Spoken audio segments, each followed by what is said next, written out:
Sunderlight Productions.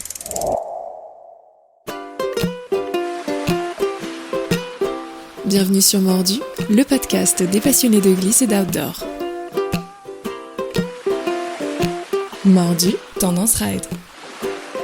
Bonjour à tous, bienvenue dans Mordu pour ce nouvel épisode de Tendance Ride.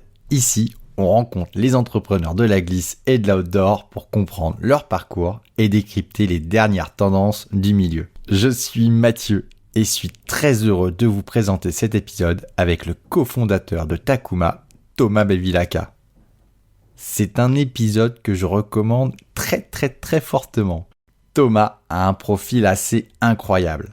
Après 10 ans de carrière chez Decathlon, à développer les marques dans la glisse et l'outdoor, il a successivement créé 2 entreprises qui cartonnent.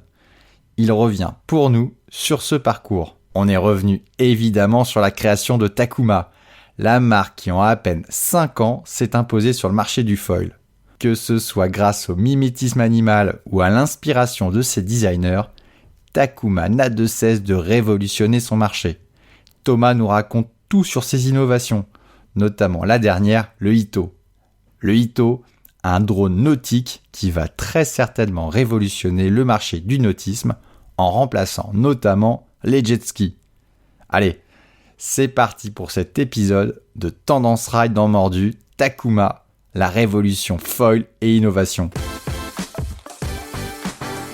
Salut Thomas, bienvenue sur Mordu. Merci beaucoup, je suis ravi d'être là. Un grand merci d'être avec nous. Moi, je suis très heureux de faire cet épisode pour plusieurs raisons. La première, c'est que tu es le cofondateur de Takuma, une marque de ride dédiée au foil, qui fait souvent parler d'elle. Le design des foils, les e-foils. Très récemment, un truc qui s'appelle le Ito, donc un espèce d'ovni, un drone de traction nautique. C'est un peu ça. Ça vient de sortir. Le truc a tourné sur tous les réseaux sociaux, tous les groupes WhatsApp. J'ai reçu la vidéo. On va y revenir sur tous ces sujets Takuma. Il y a aussi une autre raison, c'est que je suis assez curieux de ta vie. Tu as plusieurs casquettes, pas mal de casquettes différentes. Et j'ai envie qu'on commence par ça, en fait. Ok. Sur toi, est-ce que tu veux bien te présenter ? Ouais, grave. Du coup, moi, je m'appelle Thomas Bevilacqua et j'ai 40 ans depuis peu, là. Ça pique un petit peu.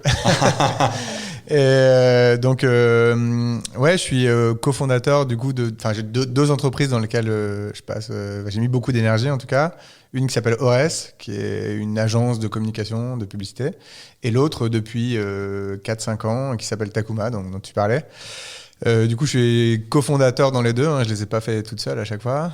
Ores, globalement, j'ai créé ça avec mon pote d'enfance, Nicolas Guittard. On se connaît depuis qu'on a 6 ans. Donc, on a fait tout notre parcours ensemble.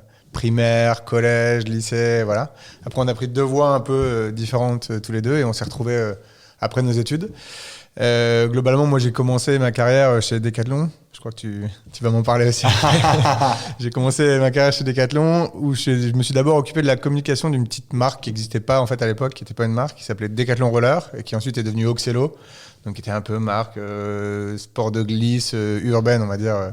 Le roller, le skate, un peu de trottinette, des produits patins à glace, hockey sur glace, machin de ça. Et j'ai eu la chance en fait d'arriver dans un moment dans cette boîte où Decathlon croyait beaucoup dans ce qu'ils appellent leur marque passion, donc dans la création de marque. Et moi, je suis arrivé tout fraîchement sorti de l'école. Et en gros, on m'a dit, voilà, aujourd'hui on est Decathlon Roller, demain on s'appelle Oxelo. Globalement, comment on fait, quoi. Et du coup, moi, j'étais en stage à l'époque, stagiaire en alternance, et en vrai, je savais rien faire du tout. Et du coup, j'ai appris un peu sur le tas ce qu'était une marque, comment on faisait pour créer. T'étais déjà passionné de glisse Oui, alors oui, à fond. C'est pour ça aussi que, à mon avis, ils m'ont pris là-dedans. J'aimais le skate, j'aimais le hockey. J'ai joué au hockey sur glace là, depuis que je suis gamin. Donc, j'aimais le hockey, j'aimais le skate. Du coup, ça correspondait un peu à l'univers que j'aimais. Mais bon, voilà, si tu veux, j'aimais beaucoup l'image. Donc, je m'intéressais énormément à l'image. On faisait des photos, de la vidéo, on réalisait des petits films, mais bon, de manière assez amateur au final. Et donc, ça m'intéressait en tout cas, mais bon, je savais rien faire, quoi. Et Decat, c'est plutôt une boîte qui permet aux gens de s'exprimer. Et si tu as envie de faire des choses, globalement, on te laisse l'opportunité de les faire. Donc, en gros, c'est vraiment une chance, quoi. J'ai surkiffé mon expérience chez Oxelo, c'était incroyable, j'ai appris énormément de choses. Et du coup, voilà, en gros, le truc n'était pas une marque. Et globalement, on m'a dit, travaille pour que ça en devienne une. Bon, j'étais pas tout seul, après, il y avait plein de gens qui travaillaient dessus. Mais globalement, j'ai eu la chance de voir un peu naître cette marque avec tout ce qu'il faut faire pour créer une marque, à savoir, il ne fait vraiment rien, quoi. Hein. Ça part des trucs bêtes comme créer une iconographie, créer une charte graphique, refaire le logo, les films de lancement, les campagnes, les produits. Par exemple, le nom, là. Tiens, on se dit toujours les noms Decathlon, d'où ils sortent. Oxelo, eTweet, Quechua. En vrai, c'est ultra galère parce que le problème, c'est que Decathlon est présent sur 38 ou 39, 40, enfin chaque année il y en a un de plus de toute façon, donc énormément de pays. Et le problème c'est que quand tu déposes une marque, tu la déposes pour tous les pays. Donc si tu veux trouver un nom qui ait du sens et qui soit disponible dans tous les pays, franchement c'est mission impossible. Donc généralement ce que tu fais c'est que tu essaies de trouver des noms qui veulent pas dire grand chose, qui aient plutôt une belle iconographie, qui soient jolis et qui aient une belle sonorité. Et où tu as le plus de chances de pas avoir, Oxelo.Russie ou je sais pas quoi, tu vois, qui est déjà déposé, qui est une marque de je sais pas quoi. Du coup, globalement, non, en vrai, c'est un vrai calvaire, quoi. Et c'est vrai que parfois, il y a des noms qui sont un peu chelous au début. Mais bon, un nom, c'est toujours pareil, quoi. C'est tu l'imposes. C'est ça, et puis c'est ce que t'en fais derrière, quoi. Je veux dire. Non, mais donc, ils sont vraiment, les noms Decat, c'est normal qu'ils sont un peu chelous, quoi. C'est une composition. Ils essaient de travailler avec ça, quoi. C'est-à-dire qu'en vrai, t'as pas trop le choix, quoi. Tu vois, genre, si tu prends Quechua, par exemple, Quechua, c'est un peuple au Pérou, tu vois, qui vit à plus de 5000 mètres d'altitude. Enfin, je veux dire, déposer le nom Quechua et avoir le droit d'exploiter le nom de Quechua. Au final, c'est compliqué, quoi. Tu vois, c'est vraiment compliqué. Donc, là, au plus ça avance, c'est peut-être moins vrai il y a 10 ans, mais au plus ça avance, au plus c'est compliqué pour le coup de trouver des noms, quoi. C'est vraiment une... Donc là, toi, tu prends le lead sur donc cette marque, Oxelo, tu la crées. Quand est-ce que tu te dis, tiens, j'ai envie de créer mes boîtes?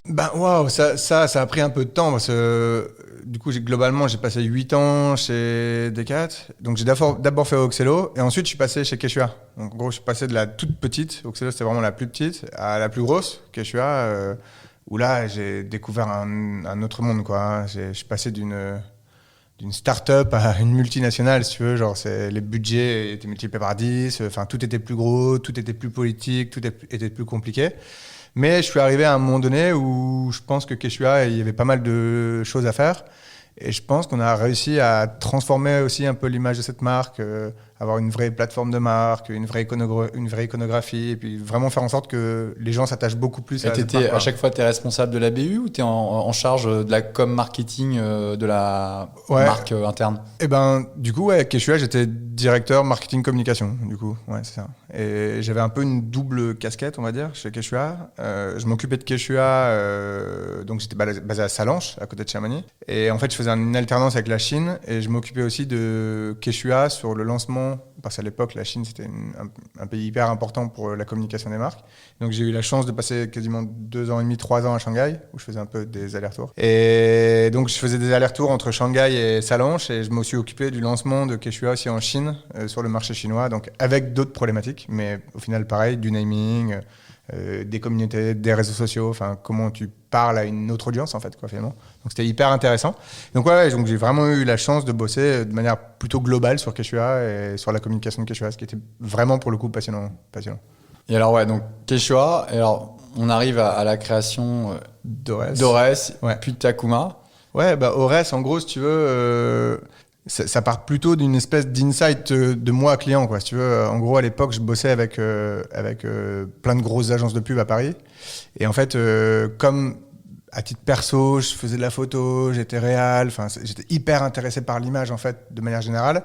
Et que Nico, mon pote d'enfance, lui avait créé une boîte qui s'appelait Studio Ores, qui était un studio de créa et de prod, mais qui commençait à bien monter, qui commençait à être connu. Et on bossait ensemble. Et en fait, on se rendait compte qu'ensemble, on faisait des trucs qui étaient aussi cool et aussi performants que tout ce que je faisais avec les grosses agences de pub avec qui je bossais, mais qui étaient juste 10 fois moins cher, en fait.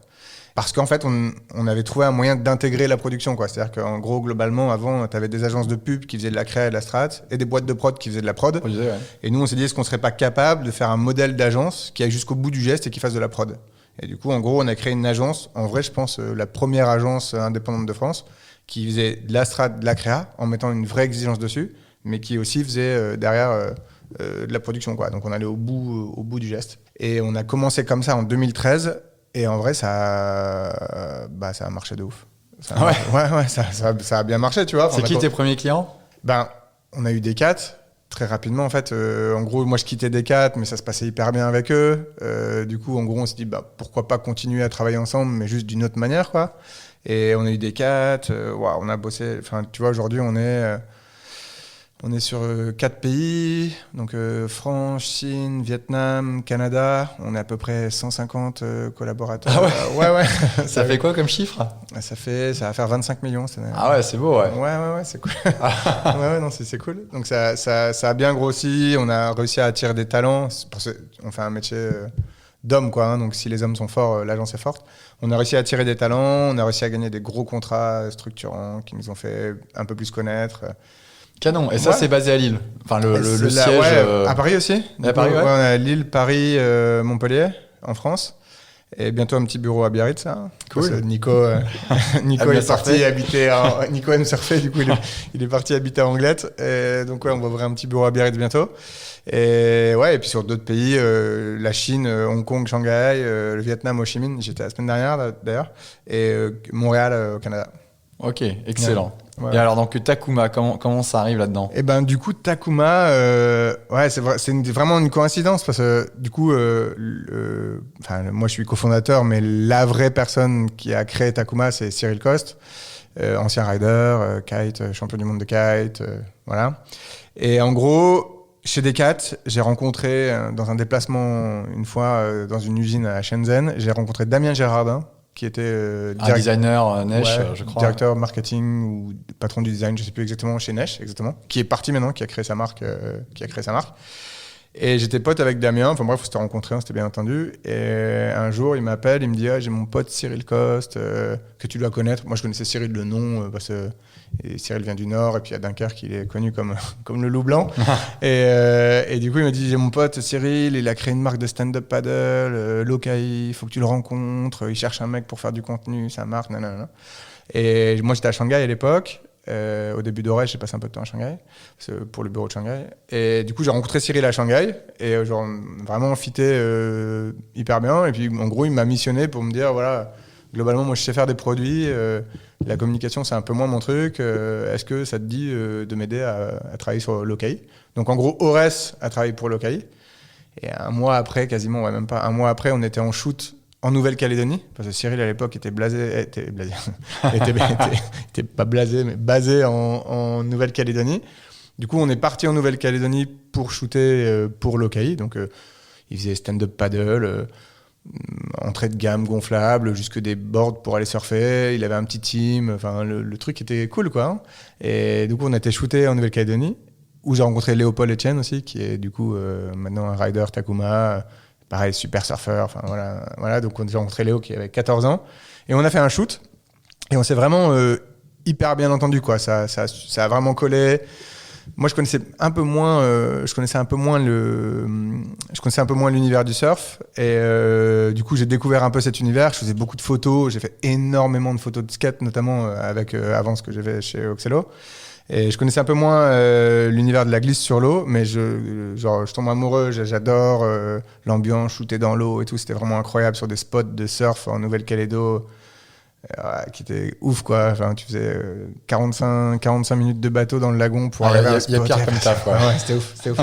Et du coup, j'adore le shoot. Je m'entends hyper bien avec Cyril. Et sur le shoot, Cyril avait, comme il faisait des paddles gonflables, globalement, avec Cyril, c'est vraiment, on en reviendra après, mais pour moi, un inventeur de génie, quoi. Enfin, il a une espèce de sensibilité que j'ai jamais revue, en tout cas ailleurs. Pourtant, j'en ai croisé des designers dans ma vie, et lui, je me suis dit, il a un truc que les autres n'ont pas, que je trouvais hallucinant.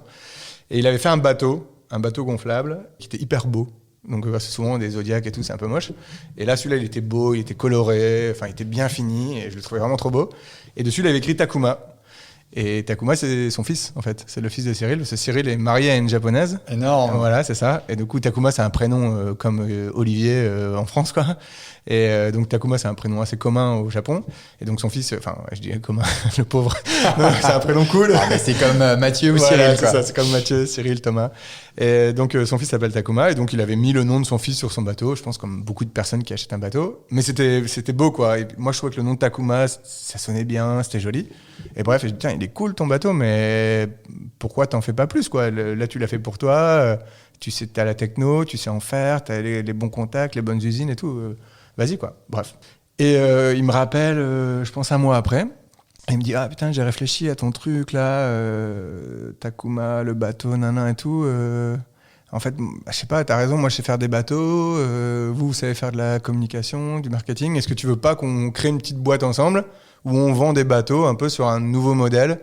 Donc au début, l'idée c'était un peu de révolutionner, toujours révolutionner, révolutionner un peu le monde du semi-rigide, quoi, en faisant une espèce de semi-rigide modulable où tu puisses faire vraiment configurer comme tu veux, quelque chose d'un peu plus pop, joli, enfin voilà quoi, tuer le truc du semi-rigide gris avec la même configuration qui existe depuis 100 ans, qui existe depuis longtemps, et voilà quoi. Et donc tu vois, nous, Nico, moi, enfin voilà, on aime les projets entrepreneuriaux, le truc était cool, on s'entend bien avec Cyril, et on dit vas-y, feu, on essaye quoi. Et voilà, donc, et puis il me dit comment faudrait que ça s'appelle? Et je dis il faut que ça s'appelle Takuma, tu vois, le nom est trop beau. Et lui, je pense qu'au début, c'est le nom de son fils, quoi, donc c'est bizarre, quoi, tu vois. Et du coup, bref, il n'a pas fallu le convaincre longtemps, il a été assez convaincu rapidement. Et donc on dit vas-y, on appelle ça Takuma. Et donc on a commencé Takuma avec, en fait, c'est une marque de semi-rigide, tu vois. Et on en a, franchement, on n'a pas vendu beaucoup, je sais pas, on a vendu une dizaine. On a fait un petit shoot, on a fait un site. On est en quelle année là? Bonne question, je dirais 2016, 2017, un truc comme ça. Ah, donc c'est récent, ouais. Ouais, c'est récent. Mais Takuma, ça a 4 ans, quoi, 4-5 ans. Et donc, on commence comme ça. Et c'était cool, hein, tu vois, mais c'était, tu vois, ça n'a pas duré longtemps. Parce qu'en fait, ça a duré 6 mois, quoi. Mais les 6 premiers mois, on se disait, c'est cool, beau potentiel et tout, ça marche. Et au bout de 6 mois, il m'appelle et il me dit, il y a un truc de ouf qui est en train de se passer là. Le foil, machin, c'est le moment où Kyle Lenny sort sa vidéo, on le voyait pomper et reprendre 10 vagues à la suite là. Donc il a craqué Internet avec ça. Et il me dit, tu as vu cette vidéo? Donc évidemment, je l'ai vue. Et il me dit, moi j'ai un foil, j'en ai fait un, j'en ai développé un. Franchement, il marche bien et tout. J'ai l'impression qu'il se passe un truc autour du foil et tout. Faudrait peut-être regarder ça, quoi. Donc je dis, grave, quoi. Et donc il nous montre son produit, le foil qu'il avait créé. Quand tu le vois aujourd'hui, d'ailleurs, il est encore au bureau. Ce truc, ça paraît être une antiquité. Ouais, c'est un truc de ouf. Tu te dis comment ça pouvait voler, ce truc, c'est pas possible. Et donc voilà, il fait ça. Et puis on se retrouve chez Damien, d'ailleurs, à Hawaï, le même été, quoi. Et Cyril avait une board, il avait fait une espèce de board gonflable avec un foil dessus. Et du coup, on se baladait à Maui. Et puis, on allait chercher des spots pour faire du foil. Et les mecs nous arrêtaient sur le bord de la route, quoi. Genre, vraiment, je te jure que c'est vrai, des gars qui venaient à côté de la voiture, qui klaxonnaient, et ils voulaient nous acheter la board sur le toit avec le foil, quoi. Et en fait, c'est un moment où, en fait, Kai a craqué Internet avec sa vidéo, mais en fait, il n'y avait pas de foil à vendre. Il n'y avait personne qui en vendait, quoi. Et Cyril, comme lui, il était hyper connecté avec les usines. Il a même des parts dans une usine. Enfin bref, il est associé avec un mec en Chine qui est un mec ouf, avec qui ils font du travail incroyable. Et Cyril, en fait, avait la possibilité de produire des foils. Et en fait, il dit, vas-y, lançons une prod de 100 foils. On lance une prod de 100 foils et là, les trucs, succès direct, quoi. Genre, à peine arrivé, à peine vendu. Enfin, les gens étaient vraiment à fond, quoi. Et là, on se dit, il y a un truc, il se passe un truc là en ce moment autour du foil là qui est quand même assez ouf. Et puis voilà, là, après cette vidéo, de toute façon, on a commencé à voir des foils arriver un peu partout, en surf, en stand-up, voilà. Et d'un coup, ce truc de e-foil, quoi, globalement. Et en fait, Cyril, c'est un passionné, quoi. C'est un rider, passionné, ingénieur. Enfin voilà, c'est un profil quand même assez atypique, quoi. Et en fait, il dit putain, mais cette sensation de foil, elle est complètement ouf. Faudrait réussir à le faire découvrir à tout le monde, quoi. En fait, parce que c'est vrai que faire du surf en foil quand t'as jamais fait de foil, c'est un peu chaud. Faut être faut très bon surfeur. Ouais. Il faut pas avoir peur. T'as quand même une C'est lame pas le en dessous. surfoil, il faut le dire. Non, C'est pas le pour truc tout le monde. accessible. Ouais. Le wingfoil, ouais. Ouais. Mais à l'époque, il n'y avait pas de wing. Voilà, Ça n'existait pas. Et du coup, en gros, il dit j'aimerais bien que tout le monde puisse ressentir cette sensation. Et il dit il faudrait mettre un moteur dans le foil. Et à ce moment-là, on n'avait pas encore vu de e-foil. C'est-à-dire que quand il a commencé à réfléchir à l'idée, Lyft n'avait pas sorti cette vidéo pareille. Marque américaine qui a fait une vidéo qui a vachement tourné. Qui fait 10 millions de vues. Quoi. C'était... On a le surfeur d'argent, en gros, c'est ça, qui vole au-dessus de l'eau sur son e-foil électrique. Et nous, on était dégoûtés quand elle est sortie la vidéo, parce que quand la vidéo elle est sortie, nous, on avait déjà des protos de e-foil, en fait. C'est-à-dire qu'en gros, évidemment, ils l'ont sorti avant nous, et du coup, la primeur leur revient. C'est le jeu. Par contre, ils n'avaient pas de stock, ils ne pouvaient pas en vendre, ils ont juste cassé Internet parce qu'ils avaient un proto. Et nous, on avait aussi un proto, quoi. Et donc, Cyril a bossé comme un ouf pendant presque 2 ans pour mettre au point le e-foil, tout seul. Enfin, tout seul. Non, c'est pas vrai, pas tout seul. Il a bossé avec les équipes de BB Talking, qui ont travaillé surtout le système de radiocommande, qui est une boîte taïwanaise qui est experte dans la radiocommande sur l'eau, et avec son associé en Chine dans l'usine. Enfin bref, ils ont bossé ensemble, mais en tout cas tout seul, représentant de Takuma à l'époque. De toute façon, Takuma, c'était lui, hein, il n'y avait personne d'autre à l'époque. Et en 2 ans, il a mis au point un produit qui marchait hyper bien, qui était hyper accessible, donc facile d'accès. Parce que globalement, les e-foils, tu as différents types de e-foils, mais le nôtre, entre guillemets, le plus gros, le cruising, il est facile d'accès. Je pense que le commun des mortels, en 2 sessions, sait en faire globalement. Et beaucoup moins cher aussi. C'est-à-dire qu'on avait réussi à trouver des moyens de faire le produit plus accessible en prix, plus accessible en technicité. Et voilà, et donc on s'est retrouvé au bout de... parce que ton e-foil, il sort à combien? C'est quoi à peu près? Entre 6 000 et 7 000 pour... la board, le foil et la batterie? Tout, Okay. le set complet. Et après, tu as l'autre qu'on appelle le Carver, qui est un peu plus cher, qui est à 7 900, je crois. Mais qui est plus technique, plus compliqué, plus dur. Voilà. Mais en tout cas, l'entrée de gamme, autour de 6 000 €. T'as tout le set, quoi. Là, je t'écoute. Bon, l'histoire, elle est dingue. Je la connaissais pas, honnêtement. Tu vois, je sais pas si on peut la lire facilement. Je pense qu'on l'a. Non, en fait, on se la raconte de temps en temps quand on nous demande, mais c'est vrai qu'on n'a jamais pris le temps d'expliquer comment c'est né. C'est marrant. Ce qui est marrant sur Takuma, c'est vrai que tu dis que la boîte est jeune, hein, puisqu'elle a 4-5 ans, ce qui est super jeune, en tout cas dans le monde de la glisse, hein, quand on parle de Neige, ou même de F1, hein, qui est une boîte qui a 20 ans. Voilà, il y a quand même pas mal d'acteurs qui ont au moins 15-20 ans. Et c'est vrai que vous êtes super legit, quoi. Enfin, hyper légitime dans le monde du foil, quoi. Enfin, ça arrivait super vite, quoi. Enfin. Je pense.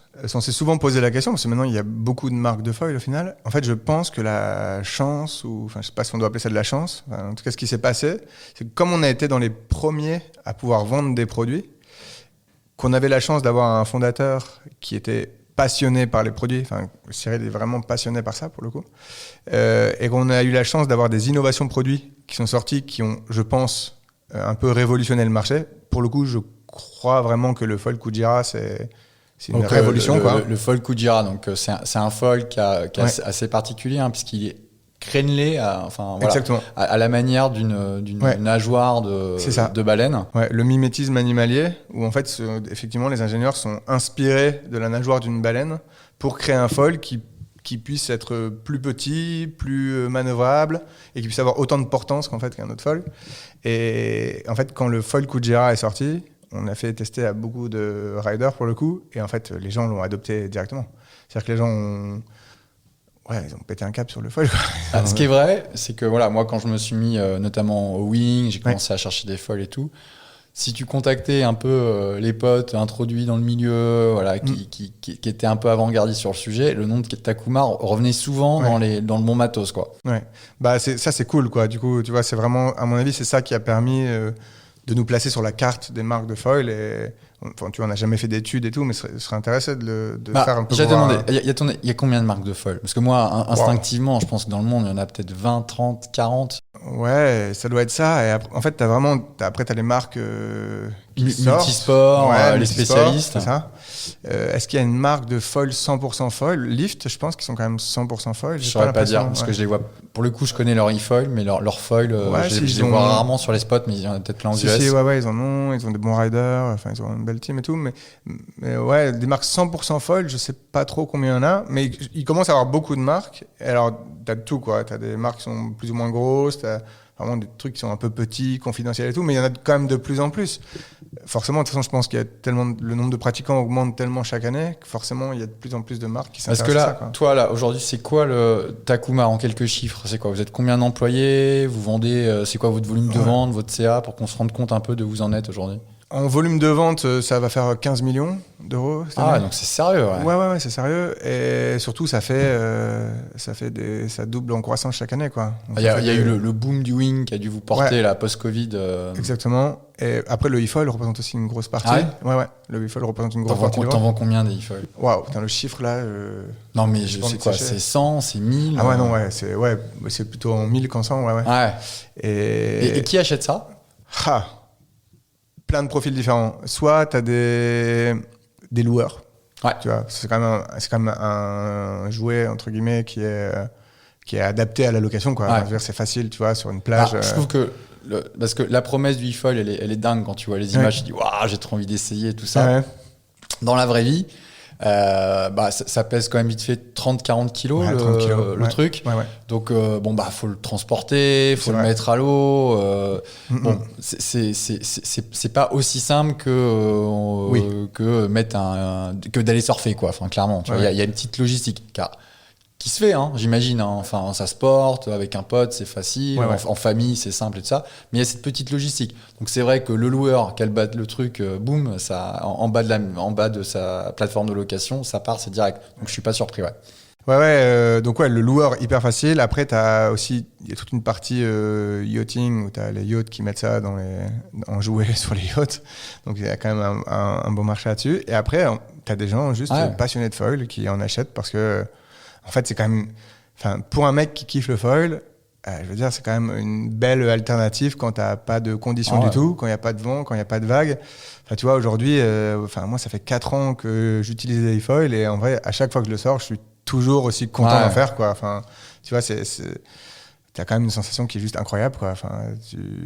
Tu voles au-dessus de l'eau. Du coup, le truc, la sensation, c'est dingue, quoi. En fait, nous, avec tous nos potes, ce qu'on se dit là, avec tous les nouveaux jouets qu'il y a, parce qu'on parle beaucoup de foil, de wing, de stand-up paddle, mais maintenant, en fait, en 10-15 ans, les jouets pour les riders se sont multipliés. Avant, fallait avoir une grosse bagnole. En fait, de plus en plus, on se dit qu'il faut une grosse baraque sur le spot, quoi. Ouais, c'est sûr que c'était une maison au bord de l'eau. C'est plus simple, c'est quoi. plus facile, ouais. C'est vrai que ça reste un sport de matos un peu, quand même. C'est vrai que, voilà, quoi. T'as les ailes différentes, les mâts différents, les boards différentes. Bon, après, comme beaucoup de sports sur l'eau, je veux dire, c'est pas pire que bien sûr, le windsurf. Mais le windsurf en fait partie, parce que même le windsurf, tu vois, moi, pourquoi pas aussi, hein, il se passe plein de choses aussi sur le windsurf. Donc vous faites 15 millions de chiffre d'affaires, donc super croissance. Vous êtes présent, c'est quoi vos gros marchés en termes de pays? Alors, déjà les bureaux, on a des bureaux à différents endroits. C'est-à-dire que on va dire le main office, il est à Barcelone. Donc on a à peu près entre 30 et 35 personnes basées à Barcelone. Donc l'équipe c'est bien structurée avec les ventes, le marketing, le produit, enfin voilà. Tout le développement produit, ingénierie, il est au Japon, à Miyazaki, où Cyril est basé. Donc Cyril habite au Japon. Donc il fait pas mal d'allers-retours quand même avec l'Europe. Je crois qu'il arrive demain à Barcelone. Il fait beaucoup d'allers-retours. Mais par contre, on développe tous les produits là-bas. Le bureau, pour le coup, il est en face du spot. Et là, tu peux tester les produits. Il n'y a personne à l'eau, il y a des vagues tous les jours. Enfin, l'endroit est magique. C'est Miyazaki, dans le sud du Japon, là. Je suis allé quelques fois et l'endroit est incroyable. C'est vraiment, vraiment top. Et donc, les produits sont testés, développés à partir de là-bas. Ensuite, on vient d'ouvrir un bureau aux US, en Floride. Donc là, qui est plutôt vente pour développer le marché US. Et en gros, nos gros marchés aujourd'hui, l'Europe, évidemment, c'est un de nos gros marchés. Le Japon, c'est aussi un gros marché. Là, on a des grosses ambitions sur les États-Unis pour l'année prochaine. À quoi ça sert d'ouvrir un bureau aux US? C'est de la représentation, quoi. C'est-à-dire que les États-Unis, c'est quand même un marché assez spécifique. Et pourquoi tu ouvres ton bureau et tu prends pas un importateur? Je pose la question parce que c'est comme ça que font plein d'autres marques. Ouais, on l'a fait dans le passé. Là, l'idée, c'est vraiment d'avoir une présence sur place pour être près des clients, pouvoir leur faire tester, les faire essayer, discuter avec eux, constamment améliorer les produits. Tu vois, on essaie vraiment d'avoir une philosophie d'écoute client assez forte, quoi, tu vois, de sentir le marché, d'écouter, d'être près des besoins pour développer, améliorer les produits. Donc ton bureau aux US sera pas juste un bureau d'importateur entre guillemets, quoi. Ouais, non. T'auras comme marketing. J'espère, ouais. Bah, c'est un marché vraiment spécifique pour le coup, et gros en plus. Une équipe commerciale en charge du réseau de distri. Pour l'instant, ça se résume à ça. Mais demain, évidemment, oui, j'espère qu'on aura des équipes marketing sur place. Ouais. Après, tu vois, c'est encore jeune, hein, on est au début, mais oui, j'espère que ça va tourner là. Ouais, carrément. Enfin, on a des grosses ambitions. Et en termes de marché, du coup, c'est quoi? C'est quoi les gros marchés? C'est France, Japon, Espagne? Ouais, nous, on a fait une brique Europe, quoi. Et c'est vrai qu'en Europe, l'Allemagne, par exemple, c'est un gros marché aussi. Enfin, tu vois, il y a vraiment France, Espagne, Italie. Après, en dehors de l'Europe, le Japon, l'Australie aussi, qui est un très gros marché. D'ailleurs, il y a une marque concurrente qui s'appelle Flight, qui est basée en Australie. Super marque, d'ailleurs. Ils font des très beaux produits. Et les US, quoi. Je pense que c'est un peu ça, les grosses briques. Ah, honnêtement, je ne pensais pas que c'était aussi gros, tu vois. C'est vraiment, non. C'est vrai, les gens... Je savais, je te dis, moi, c'est pour ça, je suis content que tu viennes, parce qu'il y avait le côté très legit de la marque, tu vois, qui marche fort, que les gens connaissent. Il y a les produits qui sont ouf, mais j'avais pas conscience de la taille, pour être honnête. Et ça grossit bien, et je pense que ça va continuer, quoi. C'est-à-dire que là, on a d'autres innovations dans les tiens, avant qu'on parle de cette innovation, justement, je voulais revenir sur l'innovation. Ouais. Donc là, tu parles du Kujira, là. Donc cette fameuse aile de foil crénelée, on est passé vite dessus. Donc il y a eu des super retours rider et tout ça. Ouais. Mais je me pose la question, justement, quand tu fais un truc comme ça, c'est Cyril ou l'équipe au Japon y a un mec qui se réveille le matin qui dit tiens, on va faire ça comme une nageoire de baleine et puis on les produit puis on va voir si ça marche. Ou est-ce qu'il y a des tests en mode Formule 1 où vous regardez l'écoulement de l'air? Comment ça se passe? C'est un peu un mix entre les deux. C'est-à-dire que s'il serait là, il dirait que non. Mais je pense que Cyril a vraiment une espèce de sensibilité et d'intuition, vraiment, je le pense, qui est assez hors norme. Et en fait, il sent les choses, quoi. Il sent vraiment les choses. Et oui, ça part d'une idée, effectivement, comme ça, en disant... le si à ton moment-là, il y a un article sur du mimétisme animal dans un autre sport, et il dit putain, mais ça pourrait être intéressant de faire la même chose. Et du coup, il va bosser là-dessus. Et après, évidemment, il bosse avec des équipes d'ingénieurs qui font des tests en usine. Après, on teste les produits. Mais il y a beaucoup d'intuition. Par exemple, pour te donner une petite anecdote que, en tout cas, moi, j'ai trouvé vraiment drôle. Enfin, pas drôle, mais intéressante. À un moment donné, tout au début, on avait bossé avec un mec qui sortait de Supaéro, enfin, une école. Bref, le gars, c'est construire un avion, quoi. Et le gars nous avait dit, les gars, une aile d'avion, c'est comme un foil, en fait. Ça marche de la même manière dans l'air et sous l'eau. Et il dit, moi, je suis sûr que je vais réussir à faire un foil canon, quoi. Et il a fait un foil, il a designé un foil qu'on a produit, et quand on le testait, il ne marchait pas. Et Cyril, qui n'a pas de formation d'ingénieur, tu vois, il fait beaucoup au test, à la pratique, à l'intuition, il essaie, il recommence, enfin voilà. Et ben lui, il a fait le Kujira, quoi. Donc tu vois, si tu veux, à un moment donné, j'étais là, waouh, parce que moi, quand le gars il est arrivé de Supaéro, là, je me suis dit, mais c'est sûr qu'il va faire le meilleur foil de la planète, quoi. Le mec, il sait construire un avion. Et ça ne marchait pas. Du coup, en fait, tu vois, c'est là que je me suis dit, en fait, je pense que dans le design, de manière générale, de toute façon, je pense qu'évidemment, il y a de la technique, mais je pense qu'il y a une partie intuitive qui est hyper importante. Et je pense que lui, là, en fait, simplement, quoi. Du coup, il arrive à développer des produits grâce à son intuition qui fonctionnent. Je sais, en fait, je sais pas comment, tu vois, je le pense vraiment, quoi. Tu vois, c'est clair. Je pense qu'il du feeling, et puis, en gros, c'est pas une intelligence artificielle qui a sorti le truc en disant, voilà, faut que vous mettiez des petites bosses, ça va mieux s'écouler. Ouais. T'as l'idée, tu la testes sur le PC, enfin t'en produis, tu vois ce qui se passe, t'ajustes et voilà. Et il avait même fait dans son coin ce truc-là, sans vraiment nous le dire, quoi. Et un jour, il nous a appelé, il nous a dit, je pense que j'ai une bombe là, et je crois que j'ai un foil qui est incroyable. Et du coup, il nous a expliqué, donc on était genre dingue, quoi. Et puis surtout, on s'est dit en termes d'image, pour nous derrière, c'est de la balle, quoi, tu vois. C'est sûr. Moi, tu me donnes ça et tu me dis juste de faire des images avec ça. C'était fou, quoi, hein, c'était trop facile. Et du coup, on avait fait tout un petit clip un peu plus publicitaire, d'ailleurs. On comparait, du coup, le mouvement des baleines au mouvement du... je les ai vus, Et d'ailleurs, on était partis en shoot à Tahiti, parce qu'on a beaucoup de nos riders qui sont là-bas. Et on a essayé, mais on n'a pas réussi. On y était pendant le moment des baleines à bosse. Et du coup, on essayait de faire passer un mec en foil vraiment à côté d'une baleine pour avoir une image avec le foil qui passait à côté de la baleine. On n'a pas réussi, malheureusement.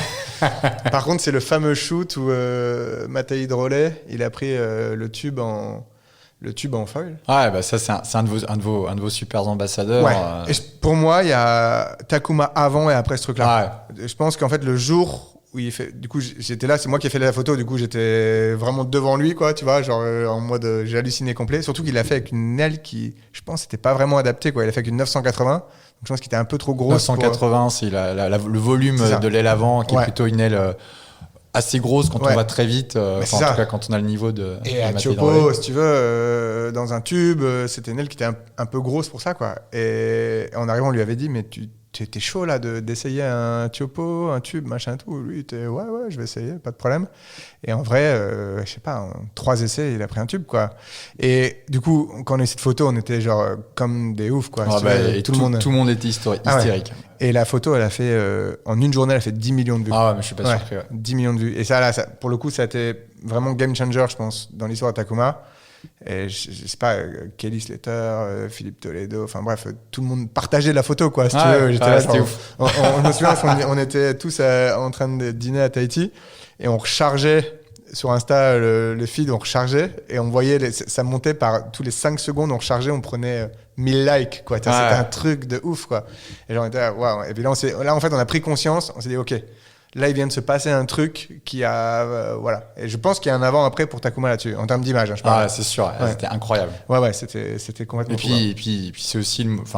c'est le début où les surfeurs commençaient à s'intéresser vraiment au surf foil. Quand je dis les surfeurs, c'est les John Florence, Kelly Slater, tout le monde, quoi. Et c'est vrai que le surfeur, on en a souvent parlé ici, on va pas revenir dessus.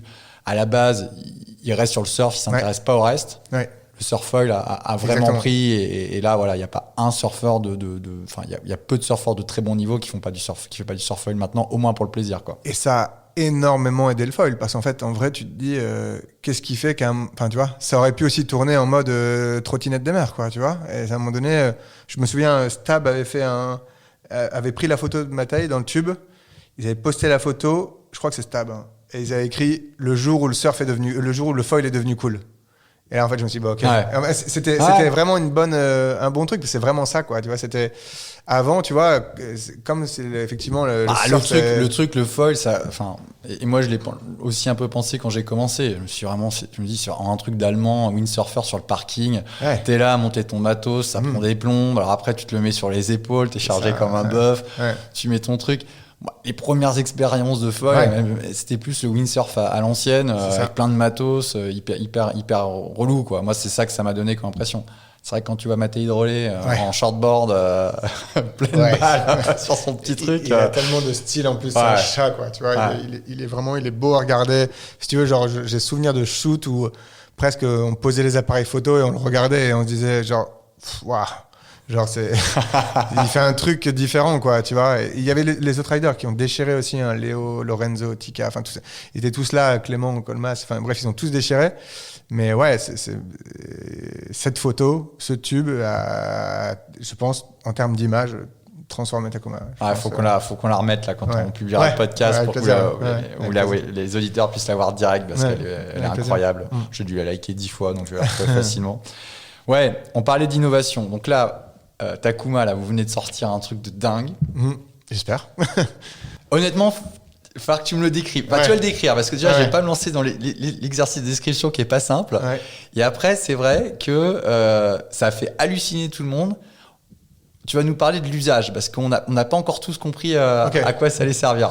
Ouais. Alors vas-y, c'est quoi le Ito ? Le Ito, c'est un moyen de tow-in qui te permet de tracter une personne en foil sur n'importe quel plan d'eau, globalement. Alors, tow-in, ça veut dire faire du surf avec une vitesse qui est donnée par une aide extérieure. C'est ça, ouais. Normalement, c'est via un jet ski, parfois par un bateau. C'est ça, ce qui est très contraignant. C'est pour le coup, le truc du foil, soit globalement, si tu veux faire du surf foil, t'es assez fort pour pouvoir partir à la rame dans une vague, ce qui est, on en parlait tout à l'heure, quelque chose en vrai de difficile. C'est dur, ça veut aussi dire que potentiellement tu es sur un spot où il y a d'autres surfeurs, il y a du monde, c'est du surf de riff ou de beach break, donc ça casse, voilà. Ouais. Et donc, sauf si tu t'appelles Mathieu Drolet et que c'est très simple pour toi, globalement, le commun des mortels qui se met au foil, avant d'arriver à ramer dans une vague pour prendre une vague en foil, je pense qu'il peut se passer un petit peu de temps. Donc, globalement, si tu veux faire du surf en foil, que tu commences à avoir un niveau intéressant, que tu peux faire du surf en foil, il faut te faire tirer dans la vague. Donc, il y a plusieurs moyens de se faire tirer. Soit, tu parlais de la wing tout à l'heure, ça peut être un des moyens, mais bon, tu gardes une grosse wing dans les mains même quand tu surfes. Et l'autre solution, c'est le jet ski, quoi. Et donc, du coup, en fait, si tu veux, à un moment donné, le e-foil te permettait d'ouvrir des nouveaux plans d'eau. Mais bon, avec un e-foil, tu vas pas dans une vague, tu vas pas surfer des houles. C'est quand même un produit qui est gros, qui est lourd. C'est cher, ça fracasse. Et c'est lourd, c'est pas très maniable. Même les produits les plus maniables, c'est quand même moins maniable qu'une petite board de 35 litres avec une petite aile, quoi. Et donc, en gros, l'idée du e-foil, c'est de ouvrir au foil, mais avec une petite board, des petites ailes, enfin du matos plus technique, plus joueur, très intéressant quand même, parce qu'il y a quand même une vraie différence quand tu surfes sur un e-foil, enfin quand tu foil sur un e-foil ou quand tu foil sur une petite planche. Et puis tu peux aller, t'as vraiment le côté cruising, aller se balader, découvrir des criques. Exactement. Là, t'as 100 Méditerranée, t'es le roi du monde, quoi. C'est ça. Et du coup, le Ito, c'est ça, quoi. Ça t'ouvre énormément de spots, énormément de plans d'eau et énormément de disciplines. C'est-à-dire que tu peux... Ito, je vais essayer aussi de le dire avec mes mots. Hein. Le principe, c'est un drone, en tout cas un mini scooter des mers électrique qui a une corde derrière lui et qui t'amène où tu veux. Exactement. Qui c'est qui a la télécommande? C'est le rider ou c'est le rider. C'est le rider. C'est pas quelqu'un sur la plage. C'est toi qui as le truc. Okay. C'est-à-dire qu'en fait, par exemple, notamment, on est contacté là par énormément de profils auxquels on s'attendait pas d'ailleurs. Mais je veux dire, globalement, demain, si tu voulais faire du wake foil ou même du wake, parce que tu pourrais faire du wake avec, globalement, tu peux avoir un moniteur qui est sur le bord du lac. Il dirige lui-même le Ito et il vient tracter quelqu'un derrière. Ça tire suffisamment pour un wakeboard. Ouais. Alors pas pour envoyer des tricks sur le wake, mais au moins pour apprendre. Ouais, je pense même plus. Hein. Ah ouais, t'as une étrave quoi. Ouais. Non, ça tire, c'est hyper puissant. Ouais. Tu sors un mec en wake sans problème. Donc, et c'est électrique. Ouais, c'est électrique. Ouais. En fait, dedans, il y a 2 batteries de e-foil. C'est les mêmes batteries. C'est-à-dire que c'est les mêmes batteries que l'e-foil. Tu as 2 batteries à l'intérieur de e-foil. Et en fait, ce qui est ouf avec le Ito, c'est que c'est ultra smooth. Tu vois, contrairement à un jet, quand tu te fais tirer par un jet, j'allais y venir. Tu te fais arracher, quoi, globalement. Souvent, la bonne idée pour commencer le foil, c'est de faire derrière un bateau. Ouais. Mais il faut un bon conducteur de bateau. C'est ça. Voilà. C'est pour ça que c'est pas mal d'apprendre avec quelqu'un plutôt qu'à une barre. Sur un zod plutôt qu'avais un palonnier. Voilà. Et du coup, là, c'est ultra smooth parce que c'est toi qui contrôles la sortie. Donc, c'est-à-dire que mais alors, c'est ça que je me demande. Ok, donc je vais essayer de faire le truc pas trop visuel, mais en tout cas que les auditeurs se l'approprient bien. C'est ce qui se passe. Donc, t'arrives, tu vas à l'eau. Ouais. Bon, déjà, comment tu te mets à l'eau avec ce truc-là? Parce que c'est un peu lourd, hein, ça pèse 70 kilos, j'ai vu. C'est ça. Et en fait, t'as une petite remorque. Okay. Une petite remorque avec 2 grosses roues énormes qui roulent partout. Donc c'est hyper facile à transporter avec la remorque. Après, clairement, attention, c'est pas un truc que tu prends sous le bras. Non mais bon, facile à mettre à l'eau. Mise à l'eau, en tout cas, soit une mise à l'eau pour les odes, ou soit mise à l'eau sur une plage un peu dure. Sur une plage easy, sur une plage, aucun problème. Tu mets à l'eau, tu as ton palonnier derrière, et donc en gros, tu tiens ton palonnier à une main, la télécommande dans l'autre.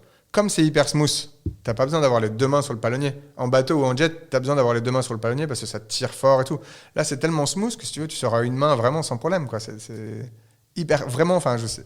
C'est vrai que ça paraît fou, mais c'est vraiment. C'est vrai que je te regarde, je suis pas sceptique, mais c'est vrai que ça me surprend. Tu vois, le fils de Cyril a 7 ans, Takuma, du coup. Et donc, il se fait tracter en foil derrière avec le Ito. Non, mais Takuma à 7 ans, je veux bien croire. Mais ah oui, tu parles de quelqu'un comme moi, genre quelqu'un de 85 kilos. Non, mais quelqu'un un peu costaud, qui a 55 ans. Ouais, non, vraiment, c'est hyper smooth. Okay. En fait, c'est genre vraiment beaucoup, beaucoup plus facile qu'un jet ou un bateau. Ça, sans commune mesure. Enfin, genre, je sais que ça paraît fou, mais 100% des gens qui l'utilisent ont le même retour. C'est vraiment beaucoup plus facile que derrière un bateau. Et aussi, le truc, c'est que derrière un bateau ou un jet, t'as le sillage qui peut être, tu vois, qui est chiant, quoi. Parce que quand tu passes dedans, t'as quand même des turbulences. Donc, c'est pas. Voilà, là, t'en as pas. C'est-à-dire que tu peux passer d'un côté à l'autre, tu vois, du Ito, tu passes de gauche à droite, une simplicité enfantine, quoi. Derrière un bateau, pour traverser le sillage, quand tu débutes en foil, c'est pas évident. Là, tu passes d'un côté à l'autre. Du coup, c'est hyper agréable parce que tu peux vraiment carver, tourner, bouger, changer de direction. Le truc, qui t'emmène où tu veux. Et ça te dépose dans une vague, dans une houle. Et après, tu lâches, en fait, à différentes vitesses.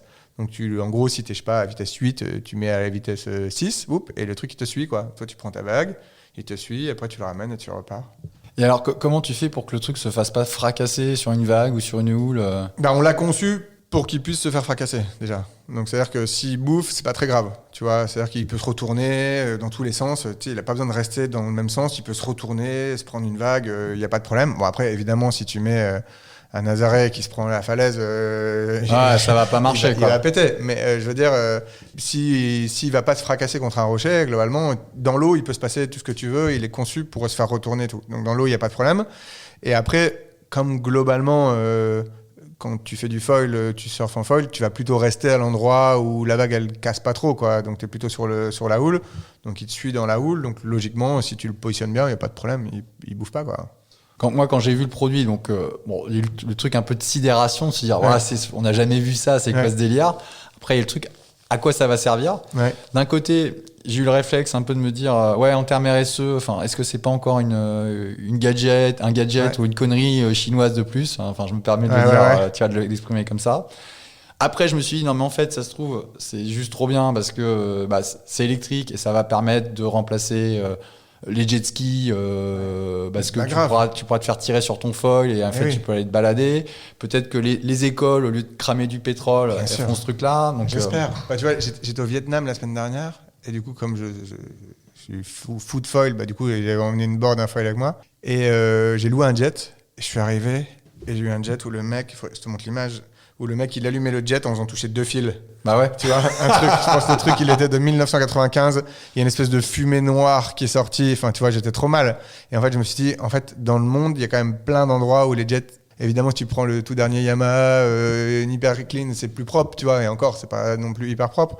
Mais bon, il y a quand même, je veux dire, souvent les jets, tu te retrouves à des trucs un peu pourris qui vont dans l'eau et tout. Je veux dire, ça, c'est quand même une belle alternative, quoi. Il y a ça, puis il y a le bruit aussi. Hein. Ouais, le bruit. Donc, il y a des baies entre juillet et août qui sont saccagées avec les joueurs de jet, parce que honnêtement, le bruit, c'est pas acceptable, quoi. C'est ça, et du coup, je trouve que, alors évidemment, c'est comme la voiture électrique, si tu veux, c'est que écologiquement... non, mais il faudrait mieux faire juste du surf à la rame. Voilà, évidemment, bien sûr. Ou pas en faire d'ailleurs, c'est chez soi. Non, mais c'est sûr. Mais je veux dire, même si on est conscient que c'est pas le truc encore le plus propre du monde, en tout cas, c'est vraiment quelque chose vers lequel on veut aller. En tout cas, on trouve que c'est mieux de mettre ça dans l'eau plutôt que de te faire tirer par un jet et de cramer du gasoil pour aller faire du surf, quoi. Et du coup, le budget, ça coûte combien, ça ? C'est assez cher. Ça coûte 15 000 € aujourd'hui. Donc après, ça vient de sortir. C'est tout nouveau. Puis je pense aussi, c'est pas un gadget. Dans le sens, l'idée, c'est plutôt une alternative au jet ski, au bateau. Exactement. Par rapport à ces produits-là, c'est plutôt accessible, entre guillemets, avec les problématiques de stockage et de nettoyage qui sont quand même beaucoup moins pénibles, parce que le truc est plus petit, donc j'imagine ça se rince super vite et tout ça. Mais ouais, donc c'est pas un cadeau de Noël pour ados, cadeau quoi. de Noël de gens qui ont les moyens, on va dire. Non, clairement. Après, je veux dire, quelqu'un qui a une maison, tout à l'heure, tu parlais au bord de l'eau, et qui hésitait entre acheter un jet parce qu'il est passionné de foil. Et voilà, pour le coup, je pense que c'est une vraie alternative, tu vois. Enfin, si tu compares le prix d'un jet au prix de ça, on commence à arriver dans des offres qui sont à peu près équivalentes, quoi. Non, mais je t'avoue que le produit, une fois que j'ai compris à quoi il allait servir, et tu vois, je me suis notamment dit, il y a le côté aller surfer des houles, tu vois, au large, faire des downwind. C'est vrai que là, tu peux vraiment partir avec ton ito qui t'emmène au vent, et puis après, boum, tu peux redescendre des houles. Sans sécu, sans bateau qui te suit. Surtout que pour le coup, le downwind, pour le mec qui reste sur le jet, c'est pas forcément la position le plus agréable. Quoi. Là, j'imagine tu peux le faire avec des potes en plus. Je sais pas si tu peux te le renvoyer et puis te tirer. Alors t'as 600 mètres à peu près tu peux l'envoyer à 600 mètres et le ramener. Même au début, on avait fait un truc, mais qu'on a enlevé au final. Mais on avait fait comme sur les drones, on avait fait un bouton où quand t'appuyais, ça venait te rechercher. Le seul problème de ça, c'est que s'il y a quelqu'un sur la trajectoire, il voit pas, quoi. Tu vois, donc il y avait un problème de sécurité. Mais enfin, tu vois, c'est le truc, globalement, peut-être qu'on arrivera à développer un truc à l'avenir qui pourra éviter les objets comme un drone. Mais tu vois, le problème du drone, c'est que sur l'eau, il galère. Il n'y a pas les capteurs. Déjà, sur une voiture, une route, c'est compliqué, mais là, je viens croire que ça c'est encore. Donc, tu le ramènes toi-même, globalement. Et après, effectivement, avec des potes, on n'y a jamais pensé, mais pourrait peut-être avoir un système avec 2 télécommandes où tu peux te renvoyer le truc, le reprendre. C'est possible, hein, ouais. Ah, ce serait trop rigolo, quoi. Ça serait cool, ouais. Donc je trouve que moi, j'y vois ça et je vois aussi. Moi, je vais souvent en Corse, donc voilà, pour les downwind, ce serait assez rigolo. Même si finalement, en downwing, je peux faire du wing, donc à la limite, je pourrais descendre en wing. Mais t'aurais pu la wing. Mais il y a vraiment le délire de ne plus avoir la wing, donc ça, c'est assez sympa. Et puis, il y a aussi juste le côté un peu plaisance balade, quoi. C'est-à-dire que là, je prends ma planche de foil de tous les jours, et les jours où il n'y a pas de vent, bah, je peux vraiment aller me balader avec mon truc. Je crois que ça avait presque 1 heure d'autonomie, quoi. Ouais, donc, 1h30. 1h30. Donc là, t'as un bateau à domicile avec ta planche de foil. Donc ça, c'est juste incroyable, quoi. Ouais. Bah, pour l'instant, on l'a présenté à un salon dans le sud de la France et l'accueil a été complètement dingue. Genre, honnêtement, là, les premiers retours qu'on a, alors t'as toujours des haters, hein, tu vois, mais comme dans tout d'ailleurs, voilà. Mais les premiers retours sont incroyables. Donc tu vas avoir de nouveau des loueurs, des écoles de wake. Les mêmes gars sur leur yacht. Hein. Ouais. On a même été contactés, ça c'est drôle, Cyril m'a dit ça hier, on a été contactés par des mecs d'une centrale nucléaire au Japon qui voudraient en acheter pour mettre des caméras dessus, pour aller vérifier tous les, je sais pas, les centrales ou quoi qui sont dans l'eau, pour aller vérifier que tout va bien. Parce que même des drones nautiques comme ça n'existe pas trop en fait. Ben, je sais pas. En tout cas, ils nous ont appelés pour ça, quoi. Ok. Ouais, c'est marrant. Hein. Ah, c'est dingue. Donc l'usage, ça tombe, va s'élargir. Il y a aussi en Australie, je crois, des sauveteurs en mer qui commencent à réfléchir d'usage qu'ils pourraient avoir avec ça. Grave, ouais. Je sais pas si tu peux mettre un sled derrière, peut-être. Ouais. Non, mais tu vois, c'est marrant. Du coup, en fait, c'est tout nouveau, quoi. Incroyable. Donc, je pense que les gens sont pas encore, on n'est pas habitués à avoir ce genre d'objet. Pour moi, c'est vraiment une innovation de rupture, ce truc, quoi. Tu vois, ça fait, je pense, le premier proto, on l'a depuis 1 an. Tu vois, moi, je voyais le truc, j'étais là, mais il faut. Parlons-en maintenant, quoi. Le truc est tellement dingue, il faut vite en parler avant qu'il y en ait un autre. Alors, c'est aussi ce que je vais te demander. Donc, comment tu étudies le marché là-dessus ? Tu as étudié le marché ? Non, tu peux pas en fait, parce que ça n'existe pas, quoi. Si tu veux, il n'y a pas de. Moi, je trouve qu'en faisant ça, ça peut paraître pas très humble de dire ça, mais tu ouvres un nouveau marché. En fait, non, bien sûr, parce que c'est vrai, c'est aussi la question que je me suis posée, tu vois. Parce que je te dis, j'ai reçu le truc en me disant, mais c'est quoi ce truc ? Je suis pas. Ça a l'air. Enfin, c'est différent, mais je sais pas bien à quoi ça va servir. Ouais. Je me suis dit, mais est-ce qu'ils font une étude avant ? Comment, où ils lancent le truc et l'intuition de Cyril. Intuition de Cyril, quoi. Vraiment, et tu suis quoi ? Bah maintenant, du coup, je le suis, ouais. C'est à chaque fois qu'il a une intuition, généralement, il est bonne. Parfois, il m'envoie sur WhatsApp des espèces de dessins un peu chelous et il dit, tiens, regarde ce truc-là, je comprends rien à son dessin. Mais je me dis, grave, ça a l'air cool, vas-y.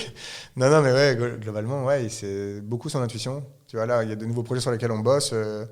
Je pense que c'est cool. Il y a un autre truc que vous avez fait de surprenant, hein. C'est-à-dire, vous innovez beaucoup quand même. Vous avez fait un truc particulier, alors c'est moins innovation de rupture, c'est plus dans la distribution, c'est avec Decathlon. Ouais. Donc le fameux sujet. Ouais. Je sais pas si c'est le fameux sujet. Ça a été, en tout cas, en France, ça a beaucoup parlé. Ça a été un sujet. Ah, tu vois, France, parce que en France. Ouais. Effectivement. Donc, ce qui est marrant, c'est que Takuma, depuis, tu vas me le dire, depuis quelques mois, voire 1 an, a des produits qui sont distribués chez Decathlon. Ouais, c'est un peu plus d'un an. Et ce qui était assez surprenant pour les riders observateurs ou riders du dimanche comme moi, quoi, c'est que normalement il y a différents canaux de distribution, quoi. Enfin, il y a le shop et les marques établies, dont Takuma fait partie. La distribution directe, notamment les Gong, Enco, qui vendent en direct aux consommateurs. Et puis Decat qui sort dans le marché de la glisse de manière plus ou moins heureuse depuis des années, sans avoir jamais vraiment eu la légitimité du produit, en tout cas sur le kite et sur le foil. Voilà, ça a toujours été compliqué. Donc ils sont rentrés, ils sont sortis, machin. Ils re-rentrent sur le wing. Et puis là, on a vu donc arriver sur le site de Decat, mais c'est à quoi ça ? C'est récent, ça, combien de temps ? Ouais, une petite année, je dirais. Une petite année. Des foils et des boards Takuma. Et c'était hyper surprenant parce que justement, comme je le disais, Takuma ayant cette image super legit, core et tout ça, dire Takuma chez Decat, très surprenant. Très surprenant de par l'historique Decathlon en termes de produits. Voilà.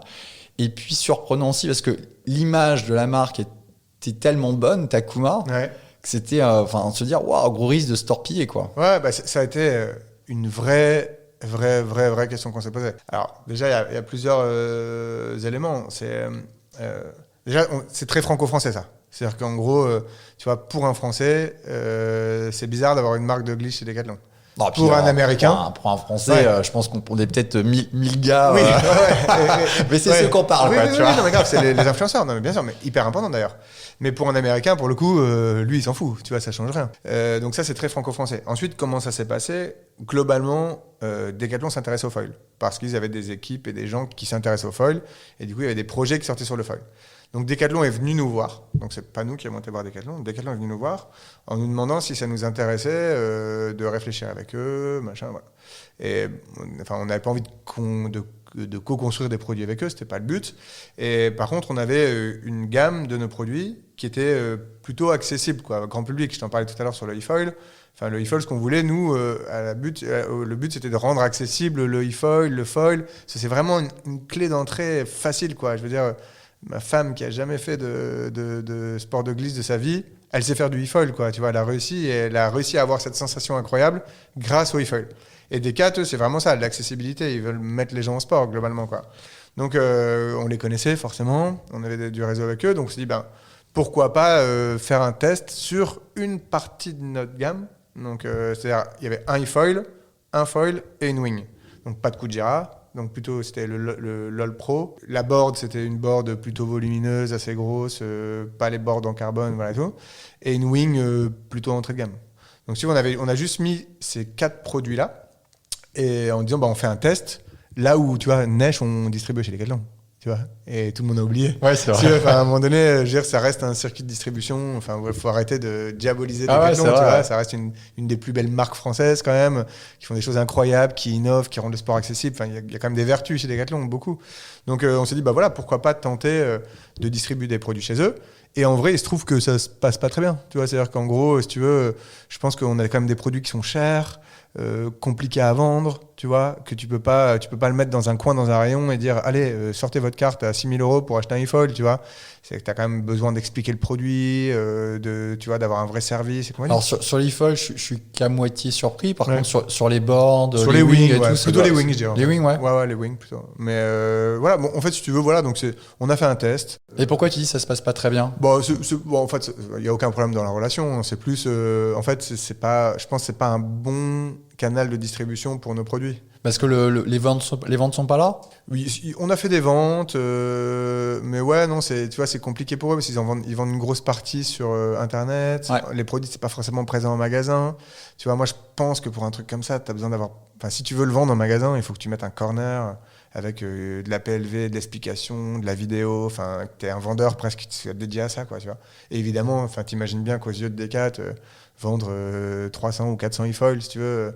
Par rapport au volume de produits qu'ils font, ça n'a pas trop de sens. Donc en gros, voilà, on a fait le test. Je ne sais pas si trop je pense que ça ne va pas forcément continuer. Et voilà. Par contre, clairement, c'est vrai qu'en France, en image, on a dû essuyer quelques plâtres. Parce que, pourtant, on était clean. Tu vois, c'est-à-dire que l'offre qu'on a mis chez Decat, elle n'était pas chez les soft shop. Donc on a vraiment séparé les choses. Il n'y avait pas de truc, voilà, on a chez Decat le même produit qui va casser le prix et vous allez devoir le même produit. C'est pas cool d'être vendu chez Decat, machin et tout. On a vraiment séparé, on était le plus clean possible. Ouais. Et aujourd'hui, d'ailleurs, avec les soft shops, ça se passe hyper bien. C'est-à-dire qu'au début, ça râlait. Et maintenant, ils ont dû tous bien râler. Oui, ouais. non, mais oui. Par contre, vraiment, sincèrement, on l'a pas fait. C'était pas. On a pu lire un peu tout sur Internet, mais on l'a pas fait en mode. Allez, on va niquer les surf shops. On va aller sur le grand méchant distributeur qui va vendre plein de produits. Comme ça, Takuma va grossir, machin et tout. C'était pas du tout le but. Ça partait vraiment d'une intention de se dire. À un moment donné, ça reste quand même un canal de distribution qui peut permettre de le faire connaître à beaucoup de gens. Et donc, ce qu'on voulait, c'est quand même que beaucoup de gens puissent essayer le e-foil, aimer le e-foil et faire du e-foil. Honnêtement, tout est rentré dans l'ordre aujourd'hui. Encore une fois, pour moi, il n'y a même pas de sujet, si tu veux. Il n'y a jamais un Kujira qui est rentré chez Decathlon et il n'y aura jamais un Kujira qui rentrera chez Decathlon, ça, je peux te le garantir. Tu peux me rappeler si jamais il y en a un qui rentre. Non, mais attends, moi, ça me va très bien. Ouais. Non, mais c'est vrai que c'est marrant. Et mais ça illustre bien aussi un peu la culture que vous avez, quoi. Tu tentes, quoi. Ouais, on tente et oui, on tente. Mais je pense de toute façon n'importe quelle jeune marque en développement, tu dois tenter, quoi. À un moment donné, il faut essayer des choses. Il y a des choses qu'on fait bien, des choses qu'on fait moins bien, des choses sur lesquelles on s'améliore. Enfin, on apprend en avançant aussi tous les jours, quoi. Donc, mais encore une fois, on n'a aucun regret. Enfin, tu vois, sur Decathlon, il n'y a pas de regret, quoi. On a fait un test, ça s'avère pas forcément incroyable. Voilà, stop, on passe à autre chose. C'est quoi la culture de la boîte chez Takuma ? Tout le monde ride Eh ben, il y a beaucoup de pratiquants, beaucoup de mecs passionnés. Toutes les réunions d'équipe, les mecs qui sont en plus en Barcelone, donc. Alors des mecs, il y a des femmes aussi ouais, ou pas? Je dis les mecs, les mecs, les femmes, enfin bref, tout le monde. Tout le monde va sur l'eau, tout le monde a déjà fait du foil, tout le monde teste le foil. Chaque réunion d'équipe, c'est sur l'eau, sur des foils, derrière des bateaux. Enfin voilà, on essaie de faire évidemment pratiquer tout le monde. Bah c'est ambiance en vraie start-up, hein, tu vois. C'est des gens cool, jeunes, sympas, qui aiment, qui sont passionnés dans les métiers dans lesquels ils travaillent, qui aiment la marque, je pense. Je pense qu'on a la chance, j'espère en tout cas, d'avoir créé une marque où les gens s'y attachent, quoi, tu vois. Enfin, tu vois, dans la façon dont on communique. Enfin, j'espère que ça se ressent, parce que ça, pour le coup, c'est ma partie. Enfin, si tu veux, quand les marques qu'on regarde qui nous inspirent pour faire de la communication, c'est pas des marques de foil, c'est pas des marques de surf. On essaie de s'inspirer de plein d'autres choses, tu vois, d'avoir plein de codes différents. C'est quoi les quelques sources d'inspiration que tu as? Ça peut être plein de choses, tu vois. Genre, je sais pas si tu as vu la collab qu'on a fait avec Porsche sur le Taycan Cross Turismo. Ouais. Bah, tu vois, je trouve que dans ce film, tu vois, tu as quand même des codes qui sortent un peu de ce que tu as l'habitude de voir dans l'industrie du surf, quoi, tu vois. Et du coup, on peut être inspiré aussi bien par une marque de bagnole que par une marque de casque, que par une marque de foot, que peu importe. En fait, ce qui nous intéresse, c'est d'avoir quelque chose de différent, toujours cool, toujours léché en termes d'iconographie, tu vois. Si tu nous suis un peu, on prête énormément d'attention à l'image qui sort sur la charte, d'avoir quelque chose de cohérent, tu vois, quelque chose de cohérent, toujours, d'avoir une vraie plateforme de marque, quoi, tu vois. Pour moi, c'est le plus important, tu vois. Pour moi, les marques qui sont fortes, c'est les marques qui ont des plateformes fortes. Et quand il y a une plateforme forte, ben, derrière, forcément, les gens s'en rendent compte, quoi.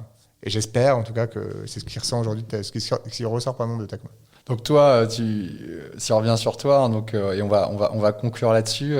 Toi, tes kiffs, donc t'es double chef d'entreprise. On a compris que t'aimais bien la photo, la réal, ouais. Ça reste un plaisir. Ouais. Le foil, t'as d'autres plaisirs dans la vie? T'as le temps de faire autre chose? Ouais, grave. Je fais plein de choses, mais c'est clair qu'en tout cas, en termes de sport, c'est vrai que depuis que j'ai ressenti ce truc sur un foil, je suis devenu toqué, quoi, hein, je pense, comme plein de gens, quoi. Et tu vois, j'adore le surf, mais je suis un mauvais surfeur, comme plein de gens qui habitent pas près d'une vague. Et du coup, en fait, si tu veux, maintenant, quand je vais à l'eau, j'y vais en foil parce que juste le bénéfice versus la galère est juste tellement plus ouf que du coup, je suis. T'as un bon spot à conseiller pour quelqu'un qui veut se mettre au surf foil en France? Alors en France, oui, il y a Saint-Jean-de-Luz là, qui est un spot qui est assez incroyable là-bas dans la baie, qui est chouette. Au Pays Basque, il y a quand même quelques spots intéressants parce que l'idée, comme tu disais tout à l'heure, c'est de pas arriver sur des spots avec des surfeurs et puis de pouvoir mettre en danger des gens, donc plutôt aller sur des spots où les vagues sont adaptées au foil. Donc du côté de Saint-Jean-de-Luz, il y a pas mal de spots. Après, même en fait, ce qui est intéressant, c'est que même en mer du Nord là, par exemple, tu vois, t'as des spots qui sont hyper cool. 800, Vimereux, machin, t'as des spots qui s'ouvrent en fait, parce que pour le coup, un Ito et une board, tu peux aller sur des endroits que t'imaginais pas surfer avant. Donc et honnêtement, en fait, je m'éclate toujours autant à faire du foil sur un plan d'eau plat qu'un endroit où tu peux faire du surf. En fait, juste ce que j'aime bien, en fait, c'est d'être au-dessus de l'eau, avoir cette espèce de sensation de voler au-dessus de l'eau. Là. C'est ce que j'aime bien, quoi. Cool. Bah, écoute Thomas, c'était un plaisir. Merci beaucoup pour ton temps. Avec plaisir. Je crois qu'on n'a pas, j'avais pas menti. Je savais qu'il allait y avoir plein de contenu très sympa. C'était top. Merci beaucoup. Avec plaisir. Et à plus. Ciao. Ça marche. À bientôt. Salut.